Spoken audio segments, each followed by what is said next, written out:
फिर से अपने चैनल Achiever@360 में आपका स्वागत है।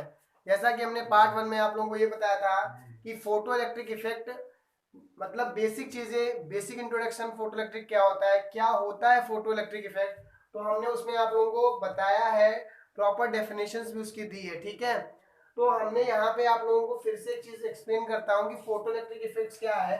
कि आपने कोई रे ऑफ लाइट इंसिडेंट कराई, ठीक है, मतलब कोई रे of light incident high frequency या हाई वेवलेंथ जो भी कहा, आपने लाइट यहाँ पे इंसिडेंट कराई। अब क्या हुआ, यहाँ से इलेक्ट्रॉन का एमिशन स्टार्ट हो गया इस मेटल सरफेस से। अब जरा सुनना, हमने कल आपको ये नहीं बताया था कि भाई एक चीज बताइए कि वर्क फंक्शन तो हमने आपको बता दिया है कि वर्क फंक्शन क्या होता है, और वर्क फंक्शन का फॉर्मूला हमने आपको बताया कि phi naught is equal to h nu naught. ठीक है, अच्छा न्यू नॉट क्या है वो जरा लिख लीजिए। न्यू नॉट को थ्रेशोल्ड फ्रीक्वेंसी, थ्रेशोल्ड फ्रीक्वेंसी, ठीक है, और थ्रेशोल्ड फ्रीक्वेंसी, ठीक है, थ्रेशोल्ड फ्रीक्वेंसी और कट ऑफ फ्रीक्वेंसी बोलते हैं, कट ऑफ फ्रीक्वेंसी। ठीक, तो बात तो समझ गए होगे। मतलब जो न्यू नॉट होता है वो आपका थ्रेशोल्ड फ्रीक्वेंसी या फिर कट ऑफ फ्रीक्वेंसी होता है। अगर मान लो तुमसे न्यू नॉट थ्रेशोल्ड फ्रीक्वेंसी की डेफिनेशन पूछी जाए या मान लो किसी ने बताया, तो आपको क्या बताना है कि minimum frequency required, minimum frequency required to remove electron,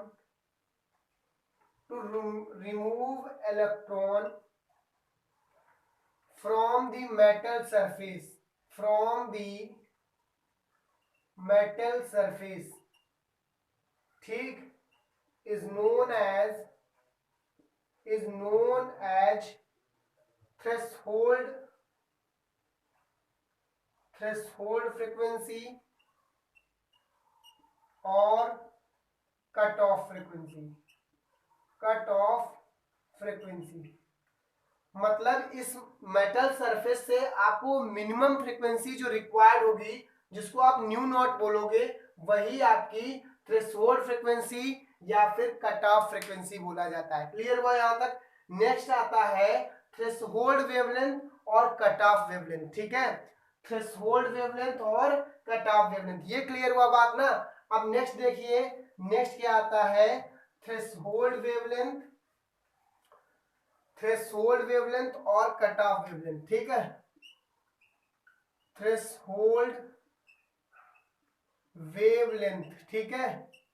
तो देखो थ्रेशोल्ड वेवलेंथ क्या होता है कि थ्रेशोल्ड वेवलेंथ क्या है कि अगर मैं आपको थ्रेशोल्ड वेवलेंथ का फॉर्मूले से बताऊं तो आप कुछ नहीं करना, lambda naught is equal to आपका सी बाई न्यू नॉट होता है। Lambda naught is equal to c by nu naught, ये फॉर्मूला याद रख लीजिए। ठीक है, lambda naught is equal to, मतलब अगर तुमसे आप लोगों से अगर थ्रेशोल्ड वेवलेंथ कोई पूछे, lambda naught is equal to c by nu naught, अगर मतलब मैं इसको मैं बताऊं तो देखो नॉर्मल कंडीशंस इसकी क्या है।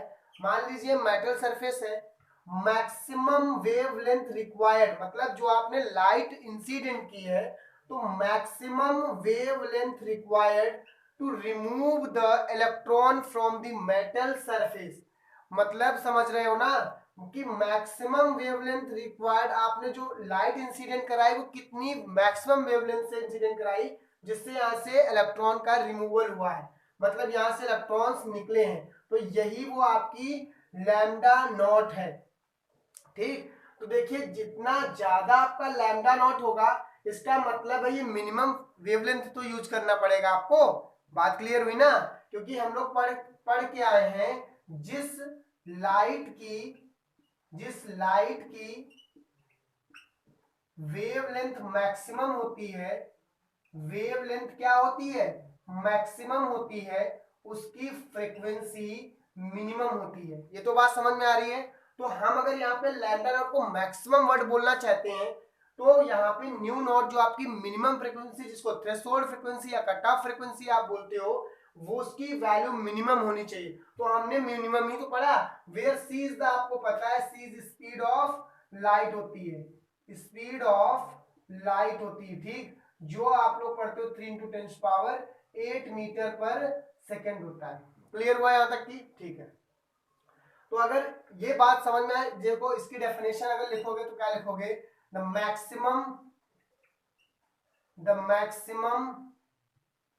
wavelength required to remove the electron from the metal surface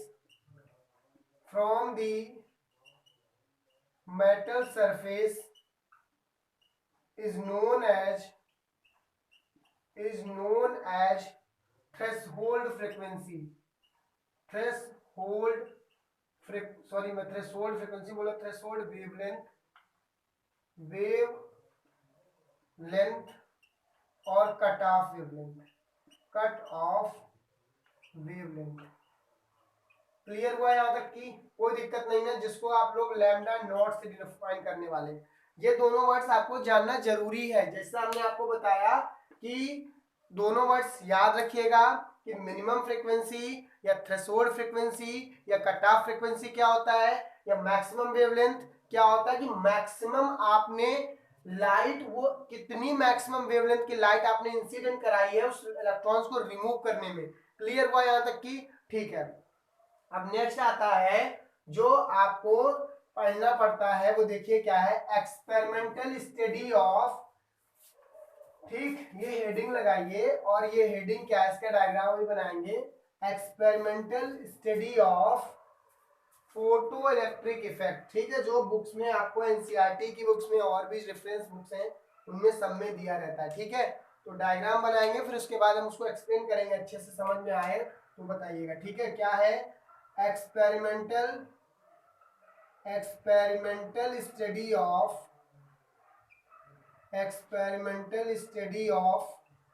photo electric effect. ठीक है, इसका अभी हम डायग्राम बनाते हैं और वन बाय वन आपको क्या इसमें वर्ड्स यूज हुए, कैसे हम आइडेंटिफाई करेंगे कि हमने अभी तक यही पढ़ा ना कि जब आप किसी मेटल सरफेस पे आप रे ऑफ लाइट डालते हैं तो यहाँ से इलेक्ट्रॉन का इजेक्शन होता है ना। तो हम कैसे आइडेंटिफाई कर लेंगे, कैसे हम पता करेंगे कि यहाँ से इलेक्ट्रॉन्स का इजेक्शन हुआ है। ठीक है, तो देखिए क्या है, इसका डायग्राम अभी एक हम बनाएंगे, उसके बाद आप लोग देखिएगा। ठीक है, क्लियर हुआ? तो डायग्राम भी बनाता हूं, देखिए ये हमने इसका एक एक्सपेरिमेंटल सेटअप बनाया है। ठीक है, इसमें क्या करना है कि आपको जैसे मान लीजिए बैटरी लगाती है, ठीक है, बैटरी क्या करेगी वो मैं भी बताऊंगा। कैथोड है ये सी, एक यहाँ पे क्या किया गया, जब ये एक्सपेरिमेंट किया गया तो इस एक्सपेरिमेंट में हमने क्या किया, 2 प्लेट को लिया। कितनी प्लेट ली? 2 प्लेट। एक आपकी यहाँ पे सी नाम से है और एक है ए नाम से, जिसको आप लोग एनोड भी बोलते हो और एक्सेप्टर भी बोलते हो। ठीक है, एक्सेप्टर क्यों बोलते हैं मैं अभी आपको इसके बारे में बताऊंगा। और ये आपका एमीटर है और इसको कैथोड भी बोलते हैं। ठीक है, इतना क्लियर हुआ? यहाँ पे बैटरी है, यहाँ पे माइक्रो एमीटर लगाया गया। अब जरा सुनना इस कहानी को। यहाँ पे क्या हुआ कि यहाँ पे सोर्स ऑफ लाइट है, क्या है, सोर्स ऑफ लाइट है, जहां से हम लाइट को दे रहे हैं, ऐसा सोर्स होगा ना जहां से हम लाइट को इंसिडेंट कराएंगे मेटल सरफेस पे। हमने क्या कर लिया, एक ट्यूब के अंदर एक यहाँ पे हमने एक कैथोड लगाया जिसको एमीटर बोलेंगे, जहां से ये प्लेट है, मेटल प्लेट है, ये भी याद रखना, ये मेटल की प्लेट है। ठीक है, मेटल की प्लेट है, यहाँ पे हमने क्या किया, रे ऑफ लाइट को इंसिडेंट कराया। तो जब रे ऑफ लाइट, प्योर रे ऑफ लाइट, मतलब यहाँ पे ग्लास लगा है, विंडो है, जहां से हमारी प्योर फॉर्म ऑफ रे ऑफ लाइट यहाँ पे इंसिडेंट हो रही। ठीक है, जब यहाँ से प्योर फॉर्म ऑफ रे ऑफ लाइट इंसिडेंट हो रही है तो हुआ क्या कि इस एमीटर ने क्या किया, जब रे ऑफ लाइट इंसिडेंट हुई हाई इंटेंसिटी के साथ, हाई फ्रिक्वेंसी के साथ, तो यहां से क्या हुआ, इलेक्ट्रॉन का इजेक्शन स्टार्ट हो गया। यहां से क्या निकल रहे हैं, इलेक्ट्रॉन्स निकल रहे हैं। ठीक है, अब इलेक्ट्रॉन्स निकल रहे हैं तो आपको पता है, ठीक, जब इलेक्ट्रॉन्स यहां से निकल रहे हैं तो ये इलेक्ट्रॉन्स, हमने यही तो पढ़ा, कैथोड से एनोड की तरफ मूव करेंगे, क्योंकि anode consist of positive charge and cathode consist of negative charge. ठीक, तो ये क्या कर गए कि ये माइनस की तरफ से प्लस की तरफ ये इलेक्ट्रॉन्स मूव करने लगे। क्लियर हुआ यहां तक की बात? तो ये अब हुआ क्या कि हमने यहाँ पे ये बैटरी जलाई जिससे इलेक्ट्रिक फील्ड जनरेट हुई। क्या जनरेट हुआ, इलेक्ट्रिक फील्ड। अब क्या हुआ, इलेक्ट्रिक फील्ड इनको एक पर्टिकुलर डायरेक्शन प्रोवाइड करता है। जब हम लोग जब प्रीवियस करंट चैप्टर में पढ़ते थे, ड्रिफ्ट वेलोसिटी पढ़ते थे ना, तो उन इलेक्ट्रॉन्स को एक पर्टिकुलर डायरेक्शन कौन देता था, उन इलेक्ट्रॉन्स को एक पर्टिकुलर डायरेक्शन देता था इलेक्ट्रिक फील्ड। भाई उसी को तो ड्रिफ्ट वेलोसिटी बोला गया कि इलेक्ट्रॉन्स एक पर्टिकुलर डायरेक्शन में मूव करने लगते थे। तो यहाँ पे भी क्या हुआ, ये प्लस है तो इलेक्ट्रॉन्स एक पर्टिकुलर डायरेक्शन में मूव फास्ट, मतलब बहुत तेजी से करने लगे। अब हुआ क्या, ये इलेक्ट्रॉन्स इधर गए, तो इसको बोला जाता है कैथोड या फिर एमीटर, और इसको बोला जाता है एनोड। अब कैसे आइडेंटिफाई किया गया कि भाई यहाँ पे जो ये प्लस आया, तो कैसे पता चला कि यहाँ पे करंट आ रहा होगा, कैसे पता चल रहा होगा यहाँ पे करंट आ रहा होगा? तो देखिए क्या होता है कि जब ये इलेक्ट्रॉन्स इधर मूव कर रहे होंगे, तो मूव करते वक्त यहाँ पे जो माइक्रोमीटर क्या होता है, माइक्रोमीटर या एमीटर क्या होता है, is a device which measure the current. ठीक, एमीटर क्या होता है, डिवाइस होती है जो करंट को मेजर करती है। तो यहां से अगर इलेक्ट्रॉन्स आएंगे, इस पे जनरेट हो जाएंगे, इकट्ठा हो जाएंगे, जिसकी वजह से यहाँ पे क्या जनरेट होगा, करंट जनरेट हो। भाई इलेक्ट्रॉन के मोशन की वजह से तो करंट जनरेट होता है। तो यहाँ पे यही फिनोमेना हुआ कि जब हमने रे ऑफ लाइट को इंसिडेंट कराया किस पे, एमीटर पे, एमीटर ने क्या किया, इलेक्ट्रॉन्स को एमिट किया, और वो इलेक्ट्रॉन्स प्लस साइड की तरफ, मतलब जिधर एनोड या फिर एक्सेप्टर का मतलब एक्सेप्ट करना होता है, तो वो इलेक्ट्रॉन क्या करने लगे, एक्सेप्टर की तरफ मूव करने लगे। जब इलेक्ट्रॉन्स एक्सेप्टर की तरफ मूव किए, तो यहाँ पे क्या हो गया, यहाँ पे ये इकट्ठा हुए, जिसकी वजह से करंट मेजर हुआ, और हमें पता चल गया कि फोटो इलेक्ट्रिक इफेक्ट क्या होता है। फोटो इलेक्ट्रिक इफेक्ट क्या है, एक तरीके का फिनोमेना है जो मेटल सरफेस से इलेक्ट्रॉन्स को रिमूव करके करंट को जनरेट करने के लिए यूज कर सकते हैं। भाई करंट भी तो जनरेट हुई यहाँ पे, तो इस तरीके से हम, ये हो गया। अब देखिए नेक्स्ट प्रोसेस इसमें क्या है कि ये तो आइडेंटिफाई हो गया ना कि करंट कैसे मेजर हुई। ठीक, मतलब मैं अगर लिखना चाहूं तो लिख दूं ना कि when a ray of light incident on emitter, then emitter emits the electrons from the metal surface। मतलब the metal surface emits the electron, metal surface, and these electrons goes towards the plate A is called the anode or emitter।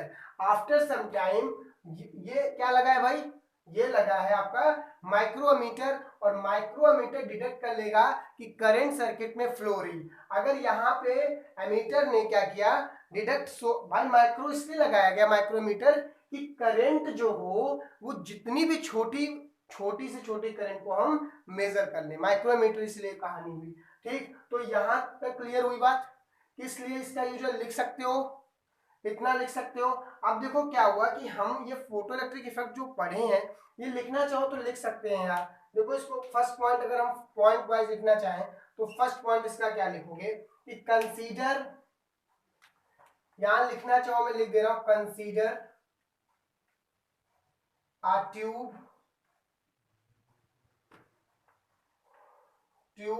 which consist two plate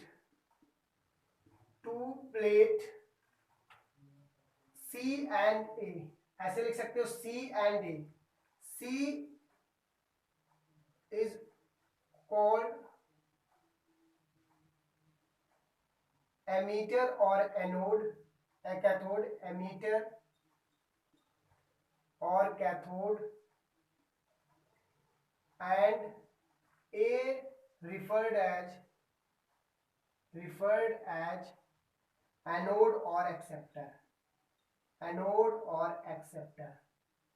ठीक, यहां तक देखो भाई, लिखना तो मैं आपको बता दे रहा हूं, वैसे आप इतना तो समझदार हो तो लिख सकते हो, लेकिन मैं आपको लिखवा दूंगा। नेक्स्ट पॉइंट देखिए आप क्या लिखोगे इसमें, when ray of light comes from the source of light. पहला पॉइंट मतलब सेकंड पॉइंट लिखिए, when a ray of light incident on emitter यहां डाल सकते हो मेटल सरफेस, मतलब कोई रे ऑफ लाइट इंसिडेंट हुई और मेटल सरफेस पे। ठीक, when a ray of light incident on emitter और metal surface, then ejection of electron, then ejection of electrons occur। ठीक, these electrons goes towards the acceptor और एनोड प्लेट। ठीक, मतलब ये इलेक्ट्रॉन किधर जाने लगे, एक्सेप्टर की तरफ जाने लगे, जिसको आप एनोड प्लेट्स बोलते हो। क्लियर हुई बात यहां तक की। अब अच्छा एक चीज देखो, इतना मैं रफ कर दूं ना, ये समझ में आ रहा है ना, इतना क्लियर हुआ। ठीक, नेक्स्ट पॉइंट देखिए, आपने अगर इतना समझ लिया तो नेक्स्ट पॉइंट क्या हो गया, ये इलेक्ट्रॉन्स कॉन्टिन्यूसली इधर ही साइड मूव करने लगे, और जब ऐसा होता गया तो आफ्टर सम टाइम, क्या मैं लिख दे रहा हूं, after some time micro ammeter shows some deflection, some reading लिख सकते हो, some reading on ammeter, on meter लिख सकते हो, अपने मीटर पे इसने क्या किया, कुछ रीडिंग शो करना। तो इससे हमने क्या डिस्कस निकाल लिया कि सर्किट में करंट फ्लो होने लगी, जिसकी वजह से यहाँ पे करंट मतलब फोटो इलेक्ट्रॉन्स क्या कर रहे हैं, करंट को जनरेट कर रहे हैं। तो उस करंट को ही बोला गया फोटो करंट। मतलब जब आपके फोटो इलेक्ट्रॉन्स किसी करंट को, ऐसी करंट्स को जनरेट करें कि जो, तो उसको क्या बोलोगे, फोटो करंट, या फिर फोटो, ये इलेक्ट्रॉन की वजह से कौन सी करंट जनरेट हुई, फोटो करंट जनरेट हुई। क्लियर हुआ यहां तक की। तो after some time micro ammeter shows some reading on the meter, तो ये यहाँ पे मीटर पे रीडिंग शो हो जाएगी। अब जरा एक चीज देखना, अभी मैं आपको कुछ इसके देखो सम इफेक्ट, कुछ इफेक्ट होंगे जिनकी वजह से हम इनके बारे में स्टडी करेंगे। तो इसका एक्सपेरिमेंटल स्टडी थी। अब ऐसा यार ऐसा कर सकते हैं, ये तो एक देखो ऐसा हुआ कि अभी मैं इसका ग्राफ के थ्रू आपको समझाऊंगा कि ऐसा हुआ ना कि यहां से अगर ऐसा करते गए तो करंट तो इंक्रीज करती गई होगी, करंट क्या करने लगेगी, इंक्रीज करती चली जाएगी। मतलब जितनी तेजी से हम यहाँ पे रे ऑफ लाइट इंसिडेंट कराएंगे एमीटर पे, उतनी तेजी से इलेक्ट्रॉन जाएंगे और ग्राफ करंट का बढ़ जाएगा। लेकिन अगर हम यही कंडीशंस को कुछ चेंज कर दें, मतलब ये प्लस वाला साइन किधर ले आ दें, इधर, मतलब या तो हम इस प्लेट को निगेटिव कर दें, एनोड वाली जो प्लेट है उसके साइन को अल्टरनेट चेंज कर दें, तो ये वाले क्या करने लगे भाई, ये भी माइनस ये भी माइनस, आपस में रिपल्सन जनरेट हो जाएगा। क्या जनरेट हो जाएगा, रिपल्शन। और एक टाइम ऐसा आएगा कि ये यहाँ पे जो इलेक्ट्रॉन इतनी तेजी से भाग रहे थे, एक टाइम ऐसा आएगा कि इलेक्ट्रॉन उनसे पास पहुंचेगी नहीं, यहाँ करंट कुछ आएगी नहीं। मतलब एक टाइम ऐसा आएगा कि करंट आपका क्या हो जाएगा, फोटो करंट बिकम जीरो। कहानी समझ में आ रही ना, ऐसा टाइम आएगा कि photo current will become zero. ठीक है, तो देखिए ये कंडीशन तो समझ में आ रही ना। इस ग्राफ को मैं सोचूं तो कहीं बनाऊं या, लेकिन मुझे एक और ग्राफ यहाँ पे बनाना है। ठीक, क्योंकि आपको समझाने में थोड़ा अच्छा लगेगा, तो ऐसा करते हैं साइड में ग्राफ बना देते हैं और वो समझिएगा थोड़ा भी। ठीक, ये पॉइंट्स नोट करिएगा। मैं ये कह रहा हूं कि पहला आप हेडिंग डालिएगा, मतलब ये लिखना क्या है कि effect on a potential difference between plate A and C. ठीक है, पहला पॉइंट ये है, पहला पॉइंट मैं यहां लिख रहा हूं, effect of potential between plate A and C। मतलब A और C प्लेट्स जो हैं उनके बीच में क्या इफेक्ट होगा अगर हम इनके पोटेंशियल को चेंज कर दें या करंट की कंडीशंस को क्या कर दें, चेंज कर दें। क्लियर हुई बात? ठीक है, तो इसका हम एक ग्राफ अभी यहाँ पे प्लॉट करते हैं। मतलब किसके बीच में? करंट वर्सेस V के बीच ग्राफ। करंट वर्सेस को रफ कर देता हूँ क्योंकि ये आएगा नहीं फिर यहाँ पे। मतलब समझ लीजिए ना, ये प्लस है, वो क्लियर माइंड में रखना। मैं साइड में थोड़ा हल्का सा बना दूंगा। ठीक, तो पहला पॉइंट इसमें आता है द इफेक्ट। फर्स्ट है effect of potential between plate A and C. इसमें इफेक्ट क्या पड़ेगा? पोटेंशियल का इसका। ठीक है, यहां तक क्लियर हुई बात? ठीक, हाँ तो ये देखिए effect of photo electric potential between plates A and C. मतलब मैं ये कह रहा हूँ कि देखिए अभी हमने इस डायग्राम को बनाया, ठीक, तो ये कह रहा है कि करंट और पोटेंशियल के बीच में कैसा इफेक्ट है। ठीक है, तो देखिए डायग्राम है, जिसको समझ गए तो कहानी बन गई। ठीक, अभी देखो एक हमने ऐसे डायग्राम बनाया था, मतलब ऐसा कुछ ऐसे ऐसे करके ऐसे था, और यहाँ पे आपकी एक प्लेट लगी थी, और यहाँ से ऐसा कुछ था, और यहाँ से इलेक्ट्रॉन्स का मतलब लाइट का इजेक्शन था, और इलेक्ट्रॉन्स यहाँ से इधर जा रहे थे।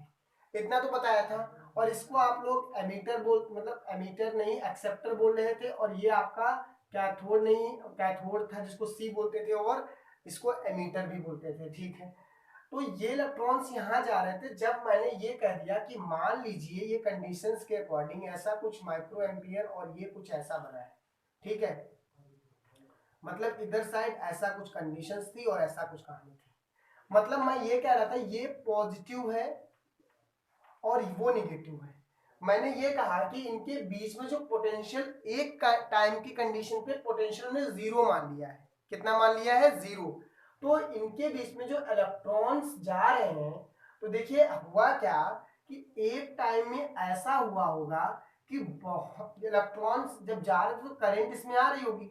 अब यार अगर हम इसके पोटेंशियल को इंक्रीज करते गए, इंक्रीज मान लो भाई पोटेंशियल भी हल्का हल्का बढ़ रहा होगा।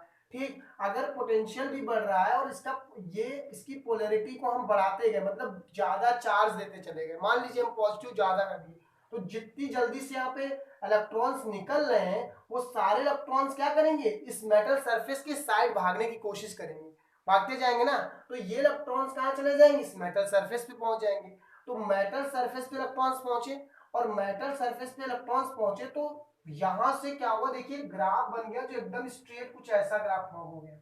यहां से ग्राफ क्या हो गया? एकदम स्ट्रेट फॉर्म हो गया। इस ग्राफ को बोलते हैं सैचुरेशन करंट।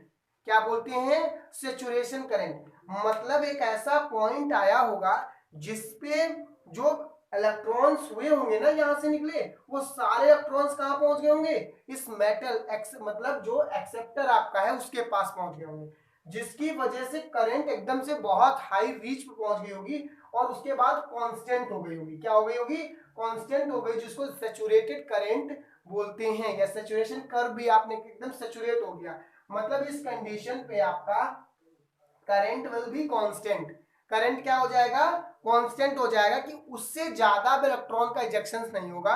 मान लो 10 एम्पियर की करंट, यहां मान लिया मैंने 10 एम्पियर की करंट अगर यहां से जा रही है तो 10 एम्पियर की करंट जाएगी। मतलब वो एक लास्ट लिमिट है जिसपे यहां से इलेक्ट्रॉन्स का इजेक्शन हुआ है, वो एक लास्ट लिमिट है। मतलब इससे ज्यादा मैक्सिमम इलेक्ट्रॉन यहां से नहीं निकल सकते।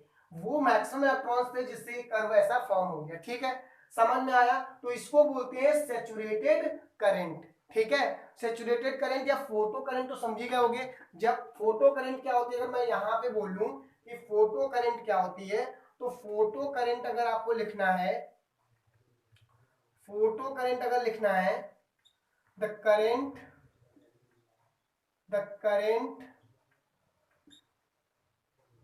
which are generate by the photoelectron is known as photocurrent। मतलब वो करंट जो फोटो इलेक्ट्रॉन से जनरेट होती है उसको फोटो करंट बोलते हैं। बात समझ में आ गई? तो वो इलेक्ट्रॉन्स इतनी तेजी से वहां पहुंच गए, ये नोट कर लीजिएगा ना, समझ में तो आ गया ना कहानी क्या है। तो वो इलेक्ट्रॉन्स उसको फोटो करंट, तो ये सैचुरेटेड करंट हो गई। मतलब आपने एट, मैं बोल लिख दे रहा हूं सैचुरेटेड करंट क्या है। सैचुरेटेड करंट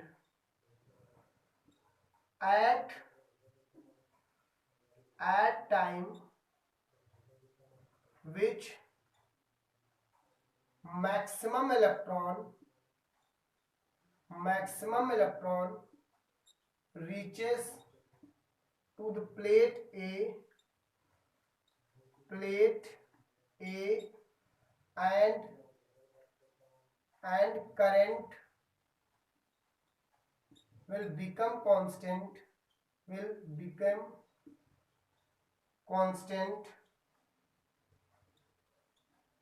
मतलब समझो मैं क्या कह रहा हूं, at time which maximum electron reaches to the plate, मतलब मैंने यही तो कहा यहां से और इस प्लेट के पास मैक्सिमम इलेक्ट्रॉन पहुंच गए होंगे जिससे आपकी करंट मैक्सिमम हो गई होगी, और उसके बाद वहां पे जितने का इलेक्ट्रॉन जा रहे थे ना वो कॉन्टिन्यूस हो गए होंगे।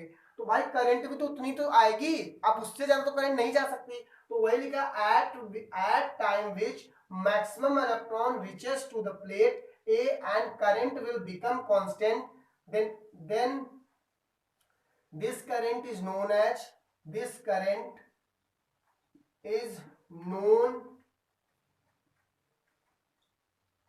known as saturated current। समझ क्लियर हुआ यहां तक की बात? अब देखिए क्या करते हैं, ये तो आपका सैचुरेशन कर्व बन गया, मतलब ऐसा एक कांस्टेंट कर्व फॉर्म हो गया। अब ये क्या बना है, ये क्या हुआ, मतलब ये ऐसा क्यों बना कि यहां से ये ग्राफ ऐसा क्यों आ गया, ये भी तो आपको पता होना चाहिए कि ये ऐसा क्यों हो गया। व्हेन कंडीशन याद है ना, intensity is constant and frequency of the light is also constant, एक टर्म से कंडीशन है, इस बात को भी फॉलो करना है आप लोगों को, ठीक है? यहां तक क्लियर हुई बात? ठीक। नेक्स्ट देखिए इसका मैं क्या बताता हूं आपको कि ये कंडीशंस क्या हुई। अब जरा देखना, अभी मैंने आपको क्या बनाया था, एक ऐसा कुछ करके ऐसा कर दिया, फिर ऐसे कर दिया, फिर ऐसे करके ऐसे बना दिया। मान लीजिए अभी बना, मैं समझा रहा हूं आपको, ठीक? यहाँ पे आपकी प्लस वाली मतलब कैथोड, मैंने सॉरी एनोड इसको माना था, और ये आपका यहाँ पे एमीटर थी जिसको आप लोग कैथोड माने थे, ठीक? यहाँ से इलेक्ट्रॉन का इजेक्शन हो रहा था और ऐसा कुछ आपका कंडीशंस में बना था, ठीक है? हमने यार ये कहा कि यहाँ पे जो ये प्लस वाली प्लेट है ना, अब इसको आप निगेटिव साइन दे दीजिए, निगेटिव साइन दे दीजिए, मतलब निगेटिव पोटेंशियल या निगेटिव साइन दे दीजिए, मतलब निगेटिव आ गया तो यहाँ पे ये इलेक्ट्रॉन जो इसके पास जा रहे थे ना, वो इलेक्ट्रॉन्स का रिपल्सन होने लगेगा। ये इलेक्ट्रॉन्स इधर जा रहे थे लेकिन ये इलेक्ट्रॉन्स अब किधर जाएंगे, इधर जाएंगे। इलेक्ट्रॉन का मोशन तो इधर था लेकिन माइनस चार्ज की होने वजह से हमने जो एनोड प्लेट थी उसको माइनस चार्ज कर दिया, या मतलब जो एक्सेप्टर थी हमने उसको माइनस चार्ज दिया। जो अगर माइनस चार्ज हो जाएगा, अगर माइनस चार्ज हो गया तो ये माइनस चार्ज वाला क्या करेगा, इन इलेक्ट्रॉन्स को रिपल करने की कोशिश करेगा। भाई माइनस माइनस क्या करते हैं, आपस में रिपल्सन जनरेट करते हैं, और ये रिपल्सन की वजह से ये दूर भागने की कोशिश करेगा। और अगर ये दूर भागने की कोशिश करेगा तो एक तो टाइम ऐसा आएगा कि इसके पास इलेक्ट्रॉन कोई भी नहीं होगा, और अगर इसके पास कोई भी इलेक्ट्रॉन नहीं हुआ तो आप क्या कहोगे, यहां पे जो करंट का आप देख रहे थे ना वो करंट होगी ही नहीं, करंट मतलब यहां पे क्या हो जाएगी, जीरो। तो देखिए जरा, यहां पे करंट क्या हो गई, जीरो तो हो गई, और इसको बोलते हैं स्टॉपिंग पोटेंशियल। क्या बोलते हैं, स्टॉपिंग पोटेंशियल। ठीक, ये पॉइंट है, मतलब क्लियर हुई बात? मैं क्या कहना चाह रहा हूं कि आपने यहां से इलेक्ट्रॉन का तो एमिशन हो रहा था लेकिन इस प्लेट को आपने माइनस कर दिया।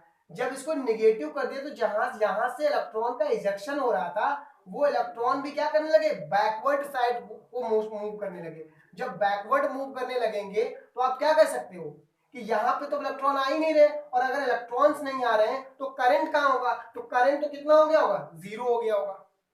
करंट क्या हो गया होगा जीरो। तो ऐसे पॉइंट जिसपे आपका current photo current will become zero is known as a stopping potential. समझ बात आ गई। ये क्लियर कैसे हुआ, ये ग्राफ यहां से नीचे कैसे आया, ये क्लियर हुआ कि यहां पे हमने माइनस किया, माइनस की वजह से यहां से इलेक्ट्रॉन्स का रिपल्सन जनरेट हुआ और रिपल होने की वजह से इलेक्ट्रॉन पीछे की साइड भागने लगे। अगर इलेक्ट्रॉन पीछे की साइड जा रहे हैं तो कहानी उल्टा हो गई, करंट आई नहीं और करंट का स्लोप जो ग्राफ था वो कहां गया, नीचे। तो दैट पॉइंट विच मतलब ऐसे पॉइंट्स पे कि जहां पे आपका current will become zero, photo current will become zero is known as stopping potential. Clear हुई बात, यहां तक कोई दिक्कत नहीं ना। ठीक, यहां लिख देता हूं एक कंडीशन। ठीक ठीक, द मिनिमम द निगेटिव, यहां लिखो the negative potential, the negative potential of the anode plate at which photoelectron at which photo current electron बोल रहा हूं, at which photoelectron the negative potential of the anode plate at which photoelectrons will become zero,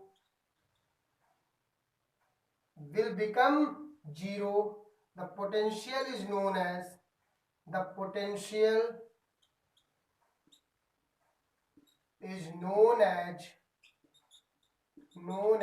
stopping potential,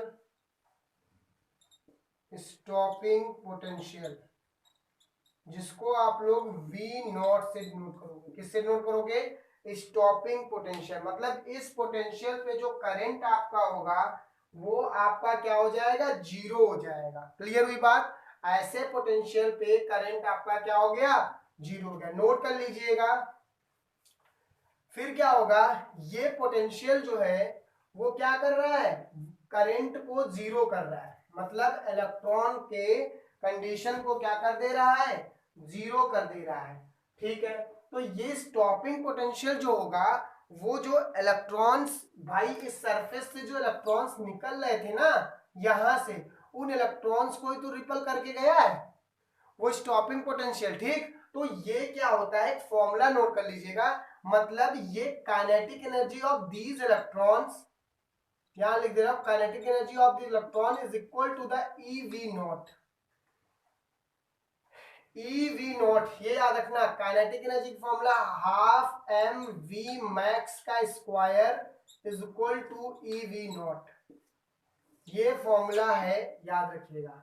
first हमने पढ़ाया effect of potential between plate A and C. Clear हुआ, याद रखिए बात। देखिए हम बेसिक से पढ़ा रहे हैं आपको, अगर ऐसा लग रहा है कि स्लो पढ़ा रहे हैं तो आप थोड़ा अपना फास्ट कर सकते हैं स्पीड को उसमें, ठीक है। लेकिन ये कि यार थोड़ा अच्छे से क्लियर आपको होना चाहिए। तो देखिए ये इलेक्ट्रॉन्स को रोकने के लिए इलेक्ट्रॉन को रोका इसी पोटेंशियल ने, तो हमने क्या कर दिया कि ये half M we max square equal to EV naught लिख दिया। ठीक है, क्लियर हुआ।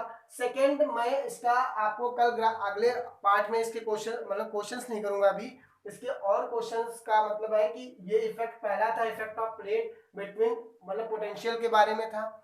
नेक्स्ट हमारा आएगा कि इंटेंसिटी के बारे में क्या होता है, अगर फ्रीक्वेंसी कांस्टेंट है, इंटेंसिटी क्या है, तो क्या इफेक्ट पड़ता है, उस बारे में करेंगे। लेकिन आपको ये पार्ट हमारा कैसा लगा इसके बारे में जरूर बताइएगा और इसका एंजॉय करिएगा। Okay bye.